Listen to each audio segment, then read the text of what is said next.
نحمدہ ونصلی ونسلم علی رسولہ الکریم اما بعد فاعوذ باللہ من الشیطان الرجیم بسم اللہ الرحمن الرحیم۔ ناظرین محترم، عنقریب انشاءاللہ رمضان المبارک سن 1441 ہجری کی آمد ہے۔ اسی مناسبت سے انشاءاللہ رمضان المبارک کے فضائل، احکام اور مسائل پر مختلف ویڈیوز بنائی جا رہی ہیں۔ اللہ تبارک و تعالیٰ کی بارگاہ میں دعا ہے کہ اللہ تبارک و تعالیٰ ہم تمام کو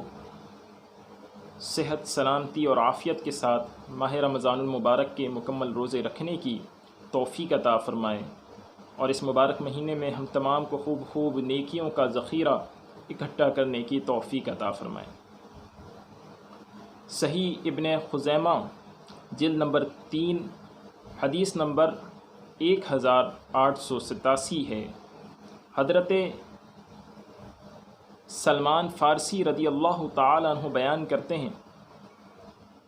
کہ سرکار دو عالم صلی اللہ تعالی علیہ وآلہ وسلم نے شعبان المعظم کے آخری دن ایک خطبہ ارشاد فرمایا، اور یہ ایک انتہائی عظیم خطبہ ہے کہ جس کے اندر سرکار مدینہ صلی اللہ تعالی علیہ وآلہ وسلم نے ماہ رمضان کی اہمیت کو، اس کی فضیلت کو، اس کی برکت کو واضح فرمایا، اور اس میں سرکار دو عالم صلی اللہ تعالی علیہ وسلم نے یہ بھی ارشاد فرمایا کہ جو کوئی اس مہینے میں عبادت کرتا ہے تو اللہ تبارک و تعالی اس کو کتنا اجر عطا فرماتا ہے۔ ایسے ہی اس بات کا بھی بیان اس میں موجود ہے کہ جو بندہ اس مہینے میں کسی روزہ دار کو افطار کراتا ہے تو اللہ تبارک و تعالی کی طرف سے وہ کتنا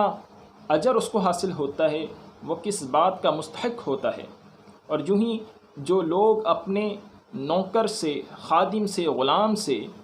خدمت میں تخفیف کرتے ہیں، کام میں تخفیف کرتے ہیں، تو اللہ تبارک و تعالی انہیں کیا اس کا ثمر عطا فرماتا ہے۔ اور ساتھ ہی ساتھ اس میں ایسی 4 باتوں کا بیان ہے کہ جو انتہائی ضروری اور اہم ہیں، کہ جن کی کثرت کرنے سے بندہ کامیابی کے منازل طے کرتا چلا جاتا ہے۔ عزیزان محترم، حضرت سلمان فارسی رضی اللہ تعالی عنہ بیان کرتے ہیں، خطبنا رسول اللہ صلی اللہ علیہ وسلم فی آخری یوم من شعبان، کہ رسول اللہ صلی اللہ تعالی علیہ وسلم نے ہمیں شعبان کے آخری دن ایک خطبہ ارشاد فرمایا۔ آپ نے فرمایا، ایھا الناس، اے لوگو، قد اظلکم شہر عظیم شہر مبارک، لوگو تمہارے درمیان ایک عظمت والا اور برکت والا مہینہ سایہ فگن ہو گیا۔ شہر فیہ لیلۃ خیر من الف شہر، کہ اس مہینے میں ایک رات ایسی ہے جو 1000 مہینوں سے افضل ہے۔ اور وہ کون سی رات ہے؟ اللہ تبارک و تعالی جل جلالہ نے سورۃ القدر میں ارشاد فرمایا، لیلۃ القدر خیر من الف شہر، لیلۃ القدر 1000 مہینوں سے افضل ہے۔ عزیزان محترم، پیارے آقا صلی اللہ علیہ وسلم نے ارشاد فرمایا ان لوگوں کے بارے میں جو اس مہینے میں عبادات کرتے ہیں، ریاضات کرتے ہیں، تو اللہ تعالیٰ ان کو کتنا اجر عطا فرماتا ہے، اور ان کا عبادت کرنا کتنے ثواب کا مستحق ان کو کر دیتا ہے۔ فرمایا، جعل اللہ صیامہ فریضۃ وقیام لیلہ تطوعا، کہ اللہ تبارک و تعالی نے اس مہینے کے روزے فرض کیے، اور اس کی راتوں کو قیام کرنا، عبادت کرنا، یہ تطوع یعنی نفل ہے۔ پھر فرمایا، من تقرب فیہ بخصلۃ من الخیر کان کمن ادی فریضۃ فیما سواہ، کہ جو کوئی اس میں بھلائی کا کوئی کام کرتا ہے، کوئی نیکی کا کام کرتا ہے، تو وہ ایسا ہے کہ جیسا کہ اس نے اور مہینے میں فرض ادا کیا۔ ومن ادی فیہ فریضۃ کان کمن ادی 70 فریضۃ فیما سواہ، اور جو کوئی اس مہینے میں فرض ادا کرتا ہے وہ ایسے ہے کہ گویا اس نے اور مہینے میں 70 فرض ادا کیے۔ تو ذرا غور کیجئے کہ عبادت کا ثواب کتنا بڑھ جاتا ہے۔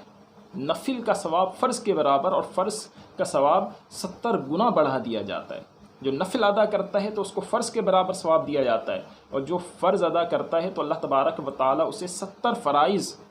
70 فرض کے برابر اللہ تبارک و تعالیٰ اسے اجر عطا فرماتا ہے۔ اس مہینے کی اہمیت کو بیان کرتے ہوئے مزید حضور علیہ الصلاۃ والسلام نے ارشاد فرمایا، وَهُوَ شَهْرُ الصَّبْرِ وَالصَّبْرُ ثَوَابُهُ الْجَنَّةِ، کہ یہ مہینہ صبر کا مہینہ ہے اور صبر کا ثواب جنت ہے۔ وَشَهْرُ الْمُوَاسَاةِ، یہ مہینہ غمخواری کا مہینہ ہے۔ وَشَهْرٌ يَزْدَادُ فِيهِ رِزْقُ الْمُؤْمِنِ، اور یہ وہ مہینہ ہے کہ جس میں مومن کا رزق بڑھا دیا جاتا ہے۔ مزید میرے آقا صلی اللہ تعالیٰ علیہ وسلم نے اس شخص کے لیے کہ جو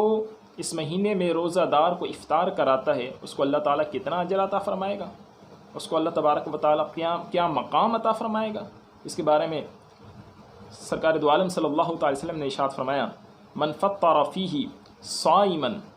کان مغفرۃ لذنوبہ وعتق رقبتہ من النار، کہ جو کوئی اس مہینے میں کسی روزہ دار کو افطار کرائے گا تو اس کے گناہوں کی بخشش کر دی جائے گی اور اس کی گردن کو آگ سے آزاد کر دیا جائے گا۔ ذرا غور کیجیے کہ روزہ دار کو افطار کرانے سے کیا اجر مل رہا ہے، کہ اس کے گناہوں کی مغفرت کر دی جا رہی ہے اور اسے جہنم سے آزادی کا پروانہ دیا جا رہا ہے، اور ساتھ ساتھ یہ بھی فرمایا اس کے لیے اس روزہ رکھنے والے کے مثل اجر ہے، بغیر اس کے اجر میں کوئی کمی کیے۔ یعنی جس طرح روزہ رکھنے والے کو اللہ تبارک و تعالی اجر اور ثواب عطا فرما رہا ہے، تو اس روزہ دار کو افطار کروانے والے کو بھی اللہ تبارک و تعالی اتنا ہی اجر عطا فرمائے گا اور روزہ رکھنے والے کے اجر میں کوئی کمی نہیں ہوگی۔ اور یہ ثواب کس کو ملے گا؟ صحابہ کرام نے حضور کی بارگاہ میں سوال کیا، عرض کی کہ قالوا لیس کلنا نجد ما یفطر الصائم، فرمایا کہ یا رسول اللہ، ہمارے پاس، ہم میں سے ہر ایک کے پاس اتنا مال تو نہیں ہے کہ ہم کسی روزہ دار کو افطار کرائیں۔ تو حضور علیہ الصلوۃ والسلام نے ارشاد فرمایا کہ یہ اجر کس کو دیا جائے گا؟ فرمایا یعطی اللہ ھذا الثواب من فطر صائما علی تمرۃ او شربۃ ماء او مزقۃ لبن، کہ یہ اجر اللہ تبارک و تعالی اس شخص کو عطا فرمائے گا کہ جو کسی روزہ دار کو ایک عدد کھجور سے یا ایک گھونٹ پانی سے یا پانی ملے ہوئے دودھ سے جو کوئی روزہ دار کو افطار کرائے گا، تو اللہ تبارک و تعالی یہ اجر تو اس کو عطا فرمائے گا۔ اور پھر حضور علیہ الصلوۃ والسلام نے ارشاد فرمایا، وَهُوَ شَهْرٌ أَوَّلُهُ رَحْمَةٌ وَأَوْسَطُهُ مَغْفِرَةٌ وَآخِرُهُ عِتْقٌ مِّنَ النَّارِ، کہ یہ وہ مہینہ ہے کہ جس کا اول عشرہ، جو پہلا عشرہ ہے وہ رحمت ہے، درمیانہ عشرہ جو ہے وہ مغفرت ہے، اور آخری عشرہ جہنم سے آزادی ہے۔ من خفف عن مملوکہ غفر اللہ لہ وأعتقہ من النار، کہ جو کوئی اپنے غلام سے، اپنے نوکر سے کام میں تخفیف کرے گا، کم کام لے گا، تو اللہ تبارک و تعالیٰ اس کی مغفرت فرما دے گا اور اسے جہنم سے بھی آزاد فرما دے گا۔ سبحان اللہ۔ اور پھر حضور علیہ الصلوۃ والسلام نے ان 4 باتوں کا ذکر فرمایا کہ وَاسْتَكْثِرُوا فِيهِ مِنْ 4 خِصَالٍ، کہ اس مہینے میں 4 باتوں کی کثرت کرو، کثرت سے یہ 4 باتوں پر عمل کرو۔ وہ 4 باتیں کون سی ہے؟ فرمایا خصلتین تردون بہما ربکم، 2 باتیں تو وہ ہیں، 2 خصلت تو وہ ہیں کہ جن سے تم اپنے رب کو راضی کر لو گے۔ وخصلتین لا غنى بکم عنہما، اور 2 باتیں وہ ہیں کہ جن سے تمہیں بے پرواہی نہیں ہے، بے فکری نہیں ہے۔ تو وہ 2 باتیں کہ جن سے تم اپنے رب کو راضی کر لو گے، وہ 2 باتیں کون سی ہیں؟ فرمایا فَأَمَّا الْخَصْلَتَانِ اللَّتَانِ تُرْضُونَ بِهِمَا رَبَّكُمْ، کہ وہ 2 باتیں جن سے تم اپنے رب کو راضی کر لو گے، وہ نمبر 1 فَشَهَادَةُ وَلَّا إِلَهَ إِلَّا اللَّهُ، یعنی لا الہ الا اللہ کی گواہی دینا، لا الہ الا اللہ کی کثرت کرنا، لا الہ الا اللہ کثرت سے پڑھنا رمضان المبارک کے مہینے میں۔ یعنی یہ رمضان المبارک کے وظائف سرکار دو عالم صلی اللہ علیہ وسلم نے بیان فرما دیے کہ لا الہ الا اللہ کثرت سے پڑھو، اور دوسرا فرمایا وَاسْتَغْفِرُونَ، اللہ تبارک و تعالیٰ سے مغفرت طلب کرنا یعنی استغفار کرنا، یعنی یہ وہ دو باتیں ہیں، یہ دو وہ وظائف ہیں کہ جن کی بندے کو کثرت کرنی چاہیے اور اس کی برکت سے وہ اللہ تبارک و تعالیٰ کو راضی کر لے گا۔ تو نمبر ایک کیا ہے؟ لا الہ الا اللہ کی کثرت کرنا، لا الہ الا اللہ، لا الہ الا اللہ۔ اور دوسری بات ہے کہ اپنے گناہوں کی مغفرت چاہنا، استغفر اللہ کی کثرت کرنا، استغفر اللہ ربی من کل ذنب واتوب الیہ۔ تو ان دو باتوں کی خاص طور پر رمضان مبارک کے اندر کثرت کرنی چاہیے۔ اب وہ دو باتیں کہ جس کے بارے میں حضور نے فرمایا کہ ان سے تمہیں بے پرواہی نہیں ہے، تم بے فکری حاصل نہیں کر سکتے، فرمایا وَأَمَّا اللَّتَانِ لَا غِنًى بِكُمْ عَنْهُمَا فَتَسْأَلُونَ اللَّهَ الْجَنَّةَ، کہ تم اللہ سے جنت کا سوال کرو، تم اللہ تبارک و تعالیٰ سے جنت طلب کرو،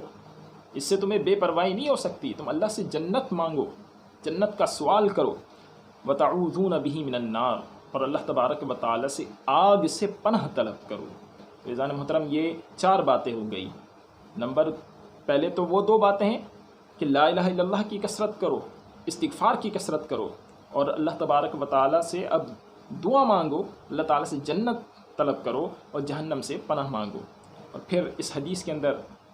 جیسا کہ ابتدا میں فرمایا کہ اللہ تبارک و تعالیٰ کن لوگوں کو وہ اجر عطا فرمائے گا جو روزہ دار کو افطار کراتے ہیں،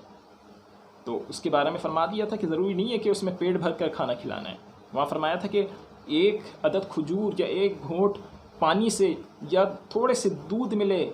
پانی سے کوئی روزہ دار کو افطار کرائے۔ لیکن اب یہاں پر آخر میں اس حدیث کے اندر اس بات کا واضح بیان ہے کہ جو کوئی کسی روزہ دار کو پیٹ بھر کر کھانا کھلائے گا تو اللہ تبارک و تعالیٰ اسے کیا اجر عطا فرمائے گا۔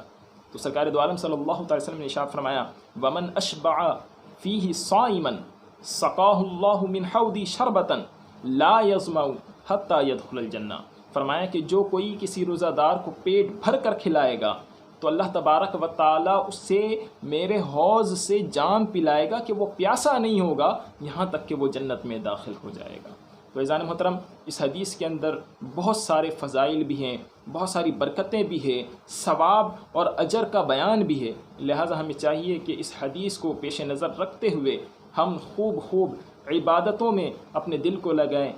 بھوکوں کو کھانا کھلائیں، روزہ دار کو افطار کرائیں، اور اسی طریقے سے ان چار باتوں کی کثرت کریں، لا الہ الا اللہ کثرت سے پڑھیں، استغفار کثرت سے پڑھیں، اللہ تبارک و تعالیٰ سے جنت کا سوال کریں اور جہنم سے پناہ طلب کریں۔ اللہ تعالیٰ ہم تمام کو ماہ رمضان المبارک کی تکریم کرنے اور خوب اس میں عبادت و ریاضت کرنے کی توفیق عطا فرمائیں۔